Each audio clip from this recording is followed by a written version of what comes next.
warahmatullahi wabarakatuh.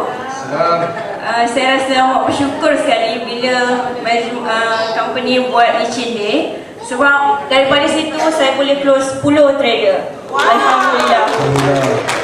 Sebab apa? Kadang-kadang yang memang dah ambil tu dia weight stagnant kan, tak boleh nak turun banyak, tapi inci you all mesti turun. Tapi yang Ifah punya customer ada yang tak turun langsung, tapi inci daripada size XL boleh pergi M. Dan ada juga yang turun 5 hari 5 kilo. Bayangkan 5 hari 5 kilo. Memang saya rasa sangat teruja lah. Jadi bila company buat Licin Day, saya rasa memang kita ambil peluang ni. Sebab saya punya perancangan, saya menggunakan Facebook saja. Saya tak ada keluar pergi cari orang, itu bukan saya. Sebab saya kalau buka booth, saya rasa memang bukan aura saya. Jadi saya gunakan Facebook. Orang yang datang ambil Licin Day tu adalah orang yang bertanya saya pada tahun lepas.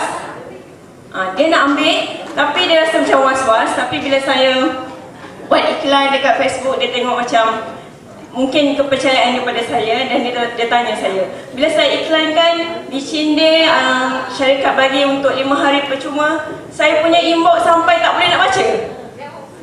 Ramai sangat yang memang bertanya. Tapi yang bertanya daripada Terengganu, Kelantan, Kedah, saya tak boleh nak buat apalah sebab kita buat di KL masa tu. Yang mana di kawasan Selangor dengan KL je yang kita jemput datang, dan Alhamdulillah mereka datang, hasilnya memang sangat memuaskan.